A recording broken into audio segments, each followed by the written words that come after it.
Chickens are decent people. You don't see chickens hanging around in drug gangs, do you? No.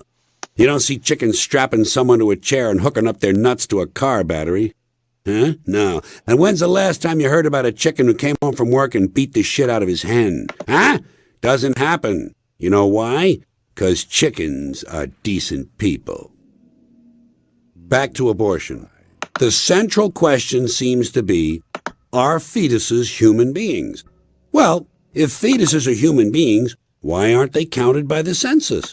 If fetuses are human beings, why is it there's no funeral following a miscarriage? If fetuses are human beings, why do people say, we have 2 children and 1 on the way, instead of saying, we have 3 children? Some people say life begins at conception. I say life began 1 billion years ago and it's a continuous process. And actually it goes back farther than that. What about the carbon atoms? Human life could not exist without carbon. So is it possible that maybe we shouldn't be burning all this coal? I don't mean to be picky here, I'm just looking for a little consistency. The hardcore pro-lifers tell us that life begins at fertilization when the sperm fertilizes the egg, which usually occurs a few minutes after the man says, "Sorry, honey, I was going to pull out, but the phone rang and it startled me." But even after fertilization, it's still 6 or 7 days before the egg reaches the uterus and pregnancy begins. And not every egg makes it. 80% of a woman's fertilized eggs are rinsed out of her body once a month during those delightful few days she has. They end up on sanitary napkins, and yet they are fertilized eggs. So what these anti-abortion people are actually telling us is that any woman who's had more than 1 period is a serial killer. I don't mean to be picky here. I'm just looking for a little consistency. And speaking of consistency, Catholics, which I was until I reached the age of reason, Catholics and other Christians are against abortions and they're against homosexuals. Well, who has less abortions than homosexuals? Here's an entire class of citizens guaranteed never to have an abortion, and the Catholics and Christians are just tossing them aside. You'd think they'd be natural allies. And regarding the Catholics, when I hear that the Pope and some of his holy friends have experienced their first pregnancies and labor pains and raised a couple of children on minimum wage, I'll be glad to hear what they have to say about abortion. In the meantime, what they ought to do is tell these priests who took a vow of chastity to keep their hands off the altar boys. When Jesus said, "Suffer the little children come unto me," pedophilia is not what he was talking about. He had something else in mind.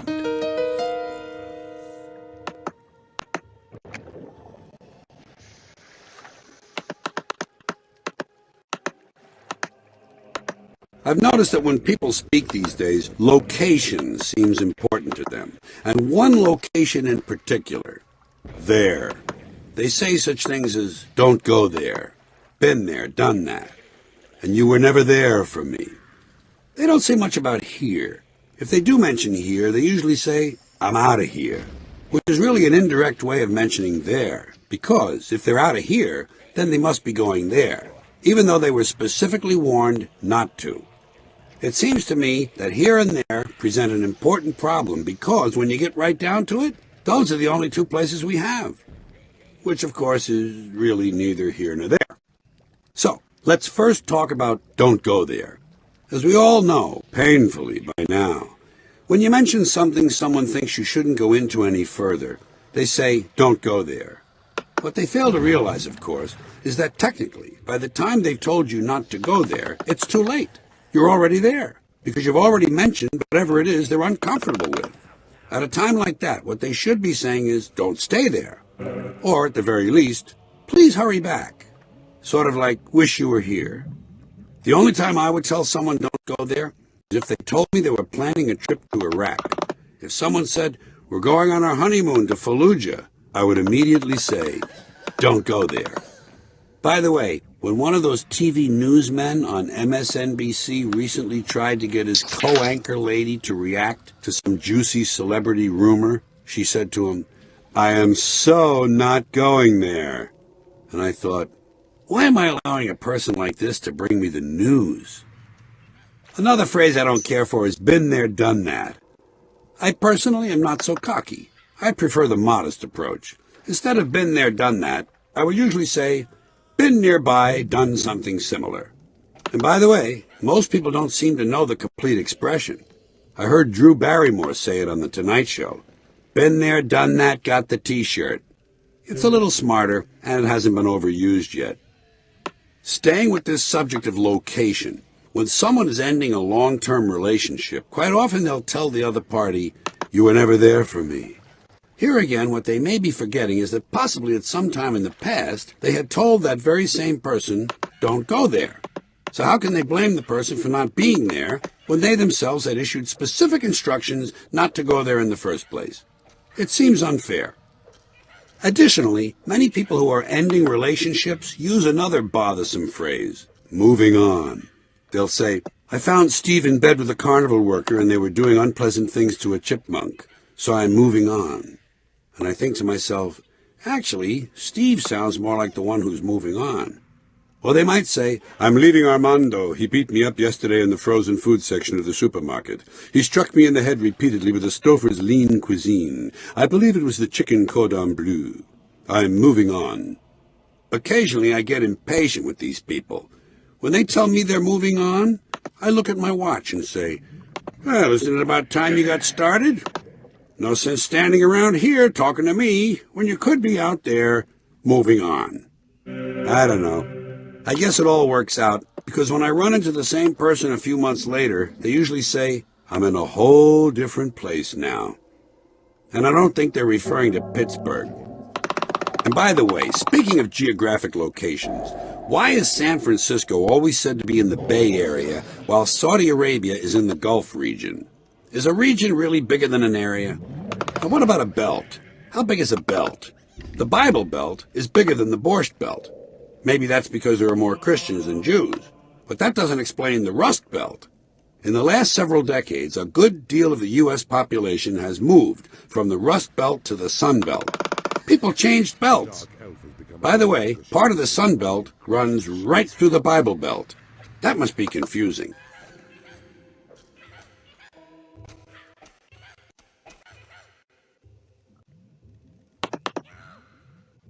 I don't think we should be governing ourselves. What we need is a king, and every now and then, if the king's not doing a good job, we kill him.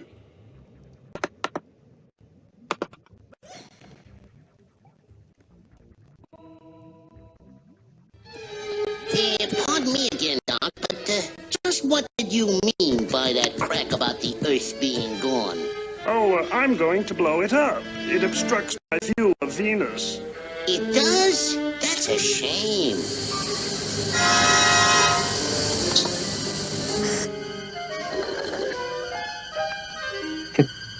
Where's the kaboom? There was supposed to be an earth-shattering kaboom. That creature has stolen the space modulator. There's a gazillion things I could think to ask you about today. The president came out today and said that Y2K is not going to be a problem. And then his own committee said that half of the 911 systems in the U.S. are not compliant. And the president said, our savings and our safety, no problem. Well, the 911 thing is great because that's where the guns are. You know, those are the people with the guns that they're trying to corral, and people who get shot and hurt. That's right. I root for big problems all the time. I root for disasters. I root actually for the end of all of this because I think it's an interesting scenario for things to wind down. I think we're already circling the drain as a species, and I love to see the circles get a little faster and a little shorter. So you're rooting for disasters? I do, sort of, just for my entertainment. It's a very selfish thing, but I sort of root that I mean, I love an earthquake, I love a bigger earthquake. They're never as big as I'd like. Have you ever been in one? Yeah, well, they're not very big. I was in two of those California ones, the one in the early 70s, and then the one that we had here, I don't know, 10 years ago, 8, something. Well, you're just over the hill in Las Vegas. Let me tell you, we had a pretty damn good one, 7 point, whatever it was, just 3 weeks ago, whatever. You know what we need? A 25. I think of it as an amusement park ride, all right? It's really, I mean, it's such a wonderful thing to realize you have absolutely no control. And to see the dresser move across the bedroom floor unassisted, to me, it's a very exciting thing. And I'll tell you the truth, I never got scared in either quake I was in. I did cover my wife with my body, kind of an instinctive thing. I rolled over in the bed and kind of covered her. I thought the ceiling might fall in or something. Huh. And our daughter ran in. Kelly ran in when this was the one in the early 70s. She was about 9 or 10. But I honestly felt, disappointed when it was over, that it wasn't bigger. And I looked out and there wasn't enough destruction. I really think there's great human drama in destruction and in nature unleashed, and I don't get enough of it. George, a 25 would turn entire continents over. Now you're talking hard. You know what we never have either is a really good big tidal wave. Can you imagine the tsunami we would have out of a 25? Oh, yeah. There would be nothing left. I know. It's just wonderful to consider. Well, there are scientists, by the way, who do consider that every now and then there is a complete extinction. Everything goes. Yep. And everything begins again. Well, if you're talking about 65 million years ago with the reptiles and all, That'd be one. That's certainly a possible random achievement that we could attain, to have one of those fellas hit us. And I read once, by the way, I was very disappointed that the bolide didn't hit on June 30th. I want you to know I listen as often as I can, Art. It's not regular, but it's probably 2 or 3 times a month. So you were hoping for it? I was hoping that the bolide would be on time, and then I was hoping when it didn't show up on June 30th that at least Nostradamus would be correct with July 6th, and then that didn't happen, and I wondered what Father Charlie Moore was going to tell the people, because he was quite, specific, yes. Mm-hmm. Yeah. He was, yeah. But I would like to see, and I want it to happen a little east of me so that the prevailing winds carry the destruction around a little bit late, and I can watch some of it on CNN. I want to see the cities go out one at a time, London, Moscow, Tokyo, and then catch up to me. I'm having a little fun with this, but I honestly must tell you that I do enjoy big disasters. I really, and I always hope, that they're going to be a little bit bigger. That's incredible. Well, the only reason for that could be that you've more or less given up on the human race. Well, the problem is when you scratch a cynic, you find a disappointed idealist underneath. And I will cop out to that. I'm sure there's some flame burning dimly in me that would like to see everything work. But it doesn't look like that is what is in the cards. If we had another maybe 1,000 or 10,000 years to evolve, and we got past this stuff of national borders with 168 countries or whatever it is, and 2,000 or 5,000 languages or whatever it is, and all of these rivalries, we could have a chance. Now, you see, I had callers just before you came on who were talking about this. They're in great fear of it. They talk about the New World Order. They're talking about UN troops coming in and taking over the U.S. and the world and all of that. Well, you know something? When you're stuck in local time, that is when your mind, your thoughts, your parameters are stuck in local time, you see things on a small level, on a limited basis.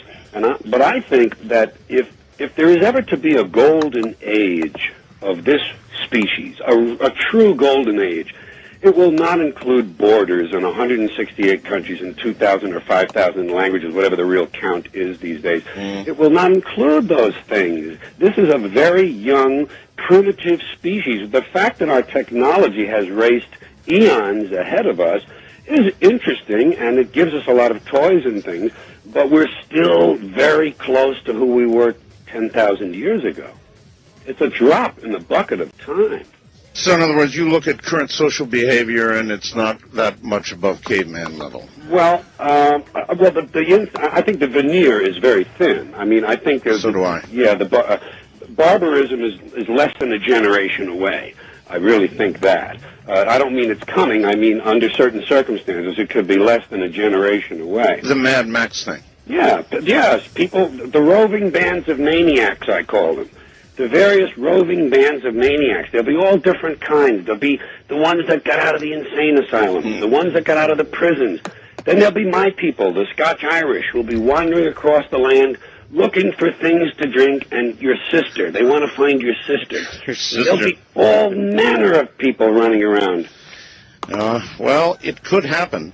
Rain 40 days, please fucking rain and wash these turds off my fucking life. Wash these human waste of flesh and bones off this planet! It rains 40 I minutes all the pray to time. you, God, to kill these fucking people!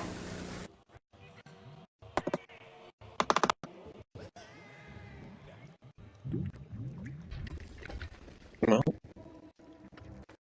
People, what are we going to do with them? You know, I'm real tired of this backslapping humanity fucking movement going, oh, humans, aren't we meat? Come on, we're kings. Folks, we're a virus with fucking shoes, man. That's all we are. And this, get in touch with your inner child. Do me a favor, get in touch with your outer fucking adult, all right? Get off my couch, get a fucking apartment, and quit hugging me. Who are you?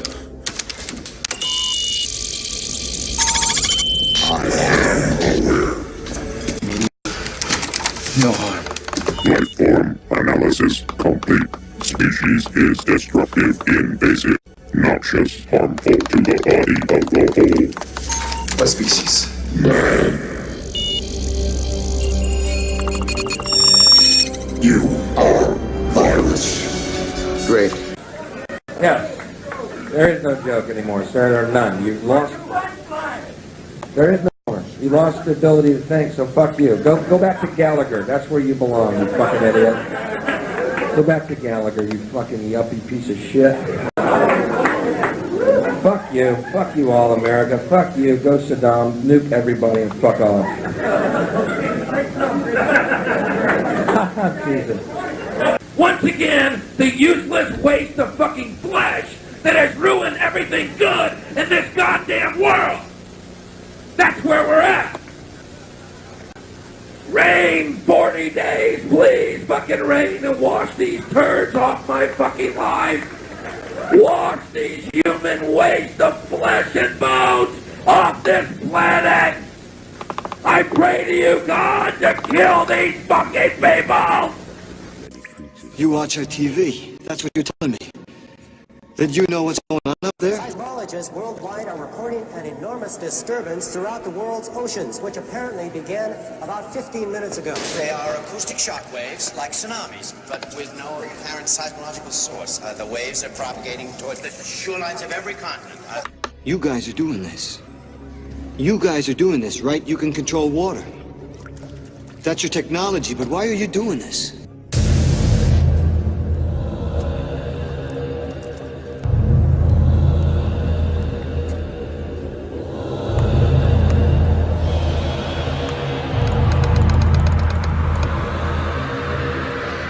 Where do you get off passing judgment on us?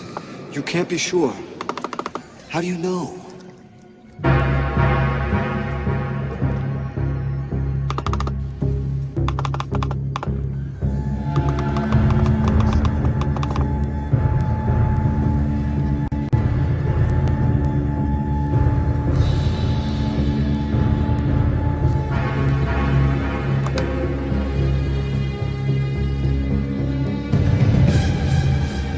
You know what my favorite disaster would be? And Jesus, I pray for one of these. An asteroid. A big fucking asteroid. And I mean big. Never mind this shit that destroyed the barn. I'm talking about a big hunk of rock the size of Minnesota. A flaming asteroid the size of Minnesota screaming through the atmosphere and smashing right into... Hey, Minnesota, huh? What the fuck? You can never have too many dead people. I need to know what's happening. This planet is dying. The human race is killing it. So you've come here to help us? No, I didn't. You said you came to save us. I said I came to save the Earth. You came to save the Earth. From us. You came to save the Earth. From us. I'm so tired of this backslapping aren't people neat fucking movement going on. Shut up! Aren't people the keenest things on the planet? Fuck that! You're a virus with shoes! Shut up! Now I'll tell you something else. Let's save the planet, people. Save the planet. Save the planet. We gotta save it. You wanna save the planet? Kill yourself. Otherwise, you're just yelling into the fucking window.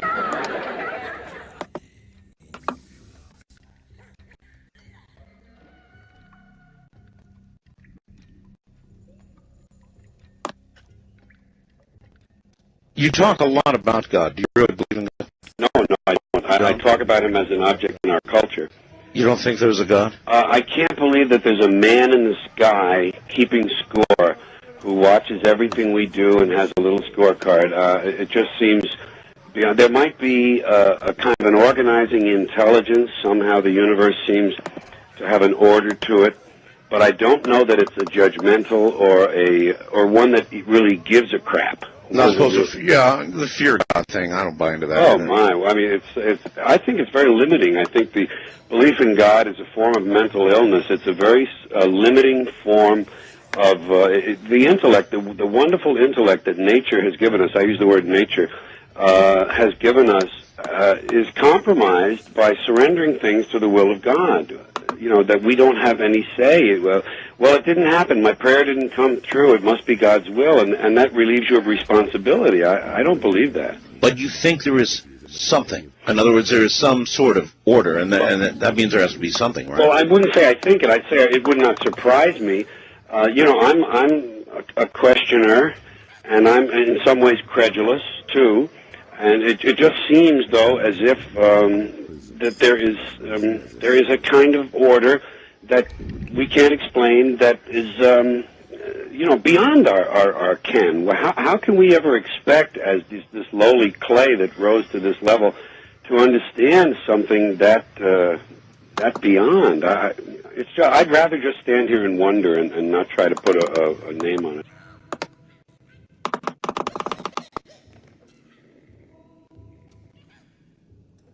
When reporting a bombing by some radical group, the news media will often inform us that no one has claimed responsibility. Why is this wording used instead of no one has taken credit? To save the feelings of the dead people's relatives? The people who did the bombing surely see it as a credit. Let them have their moment in the sun. Look at all the trouble they went to. Here's another gratuitous editorial appendage often heard on the TV news coverage of a fire or an accident. Luckily, no one was hurt. Or, the good news is no one was injured. I consider those to be editorial comments. After all, I may not think it's such good news that no one was hurt. I'm entitled to decide for myself whether or not injuries to strangers are good or bad news. I may prefer hearing, it's a shame no one was hurt. It's entirely possible. Please save the commentary for the editorial page. And I can also do without these grim, mock-serious facial expressions and sad voices the television news people affect when reporting one of these so-called tragedies. Diane Sawyer is one of the worst offenders. She lowers her voice dramatically and puts on this really sad face and tells you all about the baby who died in a washing machine. If you weren't listening carefully, you'd think the goddamn tragedy happened to her. Is that good? I don't think so. Just let me have the news, please. I'll get Meryl Streep to handle the sad faces. Another empty sentiment concerning the death of people, you hear it on the news and you hear it in real life. Our thoughts are with the family. What exactly does that mean? Sympathies I can understand. Prayers, as ineffective as they are, I can understand. But thoughts? Why thoughts? What kind of thoughts? Just thoughts? Like, gee, he's dead. How does that help? When first reporting on Michael J. Fox's Parkinson's disease, one news lady announced that everyone's thoughts are with Michael. Well, I'm by no means happy that he's sick, and he happens to be one of the few celebrities I genuinely like. But to be perfectly honest with you, for most of the day, my thoughts were definitely not with Michael. I wish him well, and I admire the way he copes, but at any given moment, my thoughts are probably on pussy.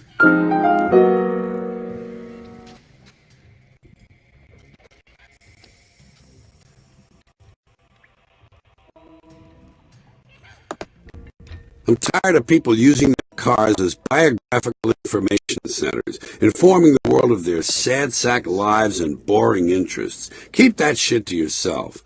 I don't want to know what college you went to, who you intend to vote for, or what your plan is for world peace. I don't care if you visited the Grand Canyon, Mount Rushmore, or the birthplace of Wink Martindale, and I'm not interested in what radio station you listen to or what bands you like. In fact, I'm not interested in you in any way except to see you in my rear view mirror. Furthermore, I can do without your profession of faith in God, Allah, Jehovah, Yahweh, Peter Cottontail, whoever the fuck it is you've turned your life over to. Please, keep your superstitions private. I can't tell you how happy it would make me to someday drive up to a flaming auto wreck and see smoke curling up around one of those little fish symbols with Jesus written inside it. And as far as I'm concerned, you can include the Darwin fish with feet evolution symbol, too. Far too cute for my taste. So keep the personal and autobiographical messages to yourself. Here's an idea. Maybe you could paste them up inside your car, where you can see them and I can't.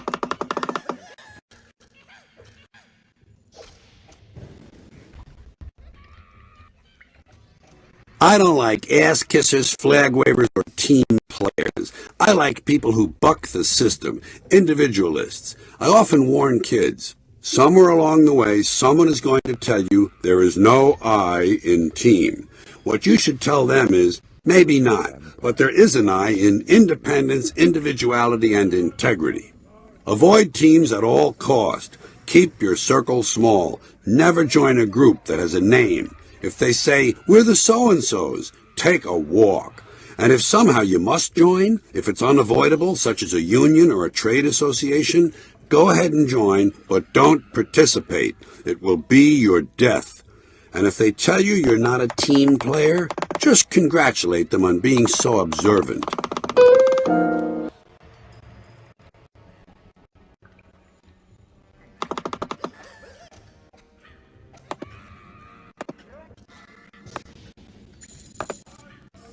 Life is short. Sorry, life is not short.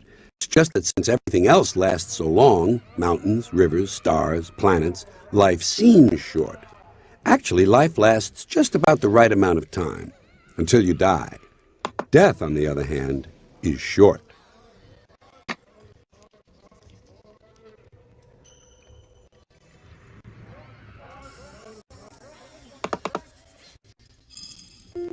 Attitude check. Let's straighten out this whole attitude thing.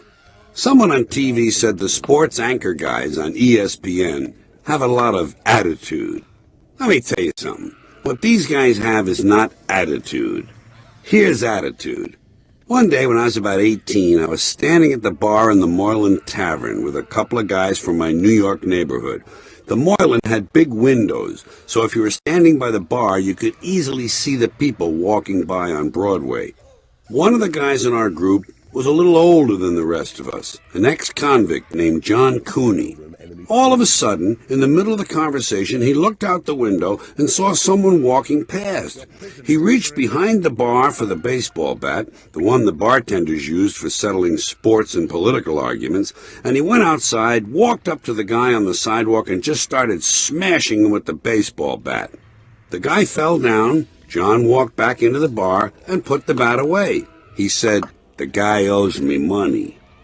That's attitude. The guys on ESPN don't have that. What they have is a kind of smart-mouth white boy college mentality. They're snotty, superficial white guys. Even the black anchors on ESPN are nothing more than snotty white guys. Snotty is not attitude. Snotty is just bad manners, and it's boring. John Cooney knew attitude. He also knew more about how to swing a bat than any of those blow-dried, never-were athletes sitting safely behind their fruity little desks.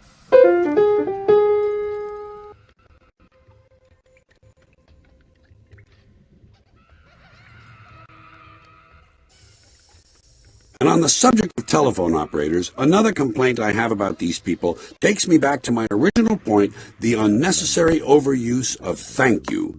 These days, I think there are far too many thank yous being thrown around on the telephone. Thank you for this, thank you for that, thank you for something else. I find myself being thanked for everything I do, and then some. I recently called a friend who was staying at the Marriott.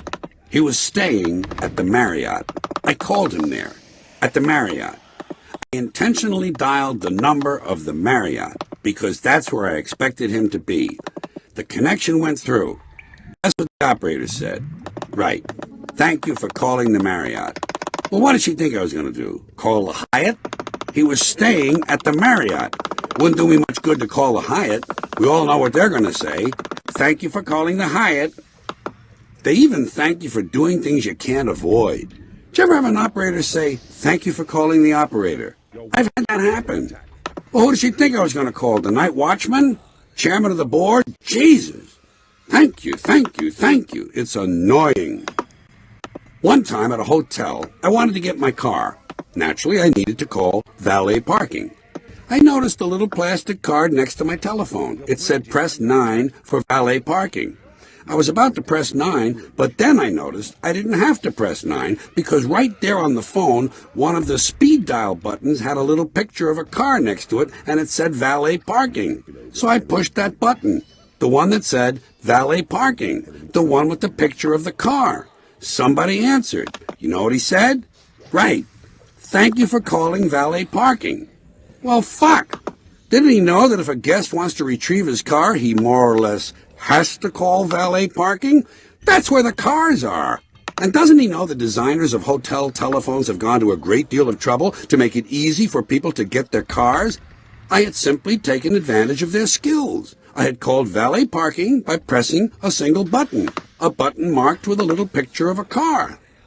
And I can assure you, folks, if I had thought for even a split second that valet parking didn't have my car, for instance, if I'd thought the bartender had it, I would have called the cocktail lounge. I would have pressed the little button with the picture of the martini next to it, which of course would have given the bartender a chance to say, thank you for calling the cocktail lounge. One further complaint. These days, if I call a hotel from the outside, the telephone operators waste an awful lot of my time. Hello, thank you for calling the Lincoln Plaza Hotel Resort and Conference Center. My name is Tanisha. Have a nice day, and how may I direct your call? And I say, I'll have to get back to you. I forgot why I called. Sometimes just to scare the operator, I'll sob. It's too late. He died. Thank you, thank you, thank you. It's too much. Occasionally, a recording will thank me. Thank you for using AT&T. How can this be? Isn't gratitude a personal feeling? Recording devices don't have personal feelings. Do they? No, but I do. And I feel this showy hyper-politeness must be stopped. Thank you for listening this far.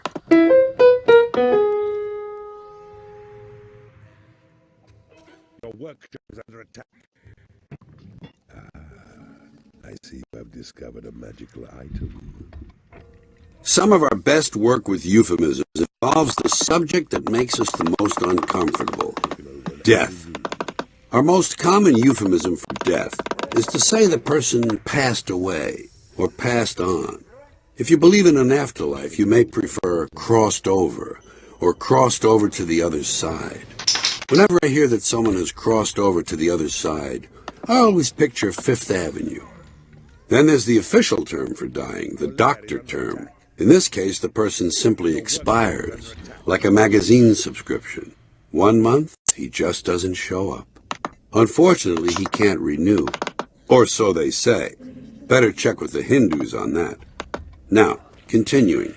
In this current age of specialization and increasing detachment, if the person in question dies in a hospital, it's called a terminal episode, although the insurance company sees it as negative patient care outcome. That one's actually kind of nice, isn't it? And if the negative patient care outcome was caused by a medical malpractice, then it's referred to as a therapeutic misadventure. Colorful term. No wonder so many doctors are leaving their practices. It's hard to get therapeutic misadventure insurance. But by far, the most creative terms we've come up with to comfort ourselves about death are the ones that describe the rituals survivors put themselves through. We owe a lot of this softened language to the funeral business. or as they prefer to be known now, the death care industry. They have completely transformed the language used to describe what happens following a death. In years past, it went like this. The old man died, so the undertaker picked up the body, brought it to the funeral home, and put it in a casket. People sent flowers and held a wake. After the funeral, they put the coffin in a hearse and drove it to the cemetery where the dead man was buried in a grave. But in these days of heightened sensitivity, the same series of events produces what sounds like a completely different experience. The senior citizen passed away, so the funeral director claimed the remains of the decedent, took them to the memorial chapel, and placed them in a burial container. Grieving survivors sent floral tributes to be displayed in the slumber room, where the grief coordinator conducted the viewing. Following the memorial service, the funeral coach transported the departed to the Garden of Remembrance, where his human remains were interred in their final resting place. Huh? What's that? Did somebody die or something?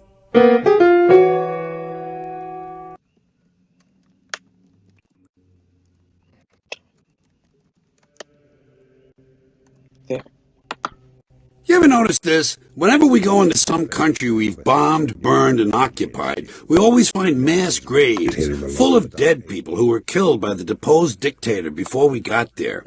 And everybody in the United States acts like they're real surprised and disgusted. But when you think about it, what's a guy supposed to do with all those bodies after he's killed a couple of thousand people? Dig a separate hole for each one? Put up little markers with their names on them? Get real, for Christ's sakes. The whole idea of killing a couple of thousand people all at once in one place is to save time. Besides, all the United States ever does is complain a little, take a picture, and then leave. So what's the fucking difference?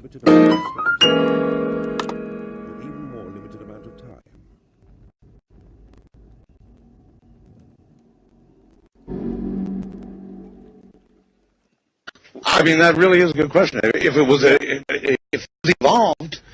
But they evolved to the left and to the right, not always in a straight line. I mean, there are branches. Obviously, there are, 400 different, I don't know how many species of mammals, and they all came after the reptiles were destroyed by this presumed comet or asteroid 65 million years ago. The ferret, there was something like a ferret-like animal, I believe, was about the largest mammal, and then we've arisen since from that point out into separate directions, left and right and forward. But some of these species hit a dead end, and some don't. Some of them are viable. The chimpanzee, the ape, the great apes, are viable. But there aren't many primates. That's true. I'll tell you something you can think about, disaster-wise. This is a good one. A lot of scientists now, Israeli scientists, really bright guys, think that it was not a big bolide that killed off all the dinosaurs. Oh, hell yeah!